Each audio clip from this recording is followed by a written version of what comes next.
Students, now we are going to study about the Fayol's principles of management.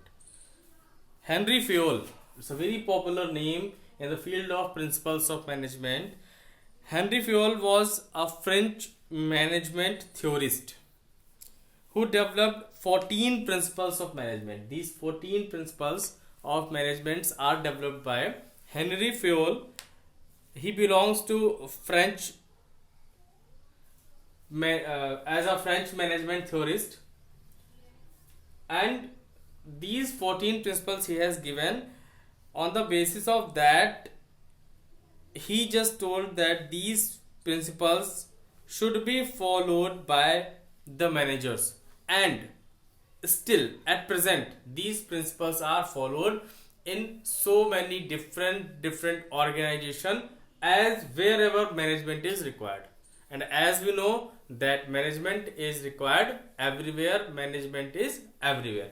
So it means these 14 principles are available, these 14 principles are used everywhere. Now first of all, the first principle of management is division of work. What it means? It means the work is divided among individuals who are specialists. Division of work, or it is also known as division of labor. Work should be divided, जितने भी जो specialist हैं that specialist should given the work, वो work उन specialist को ही दिया जाना चाहिए जो उस वर्क को करने की इफिशियंसी रखते हैं, जो स्पेशलाइज है. अगर ऐसा होगा तभी they can achieve the goal efficiently and effectively. Next is authority and responsibility. Authority and responsibility. Wherever authority is there, responsibility will also be there. And if responsibility is there, if anyone is given the responsibility, he should also have some authority. So there should be a balance between authority and responsibility. At the same time, required authorities should be given to the responsibility. The responsibility and authority both should be in a balanced manner. Next, discipline. Fayol says that discipline involves a very good atmosphere, very good relations between employee and the employer. Means employment contract and rules of the organizations. It's an agreement.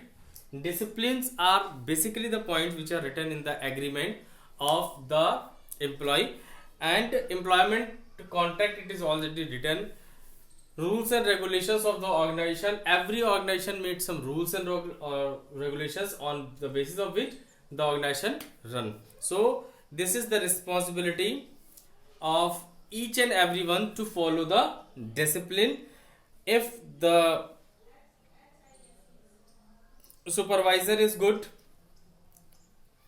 then obviously the output of the organization, the goal of the organization can be achieved effectively and efficiently. Next is unity of command. Unity of command is having one aim, that unity of command means कि एक order जो है वो किसी एक को ही देना चाहिए. ऐसा नहीं है कि that order should be given bye everyone. कोई भी आ रहा है और ऑर्डर दे रहा है, that order should be given by an individual and the person, the employ should be answerable to one boss. उनको सिर्फ एक बॉस को ऑर्डर रिप्लाई देना है, अपना आंसर देना है किसी भी वर्क के लिए. ऐसा नहीं है कि कोई भी आकर के उस क्वेश्चन को पूछ सके. It's not fair. एंड अगर ऐसा होता है तो जो प्रिंसिपल ऑफ मैनेजमेंट है वो किसी भी तरीके से सक्सेसफुल नहीं हो सकता. Means unity of command, the order is given by one person. अगर एक वर्क का ऑर्डर 4 अलग अलग लोग दे रहे हैं तो एम्प्लॉई मे कंफ्यूज कि वो किसके ऑर्डर को फॉलो करे.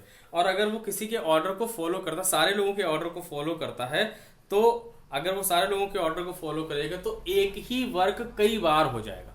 इसलिए unity of command should be there. Means a person should be answerable to one boss. One boss को आंसरेबल होना चाहिए. Next is unity of direction.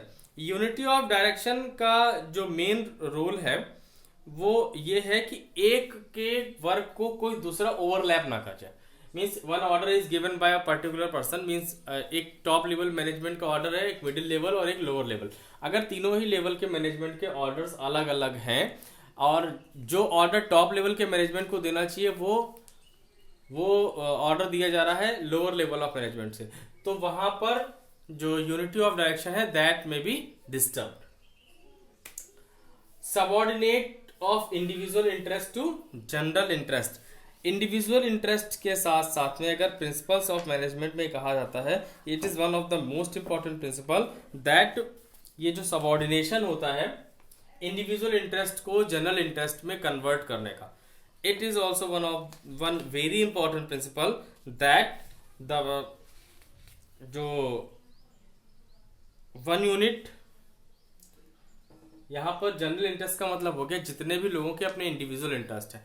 Means if a particular person is having individual interest to increase his salary, उसको मन में है कि उसकी salary बढ़नी चाहिए, तो उसके उस मोटिव को जनरल इंटरेस्ट में कन्वर्ट करना कि हाँ ठीक है आपकी सैलरी बढ़ेगी, अगर ऑर्गेनाइजेशन का गोल अचीव होता है then you will get better salary, better incentive, better increment.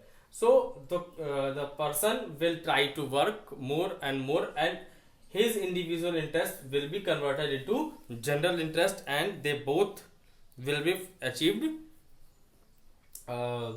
together.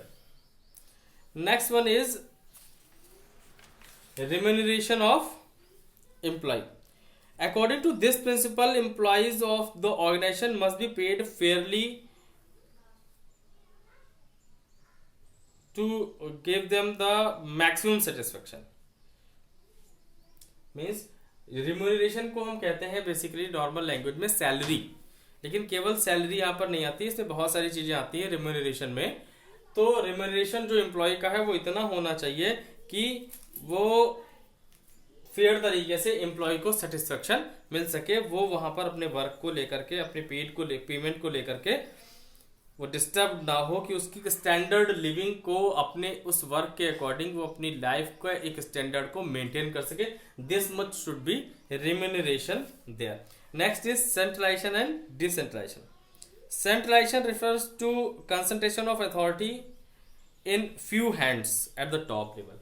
Centralisation का मतलब हो गया कि जितनी भी अथॉरिटीज हैं वो टॉप लेवल के हाथ में, एंड डिसेंट्रलाइजेशन मीन्स कि distribution of power at every level of management. Her level पर मैनेजमेंट में जो पावर डिस्ट्रीब्यूशन है दैट शुड बी देयर।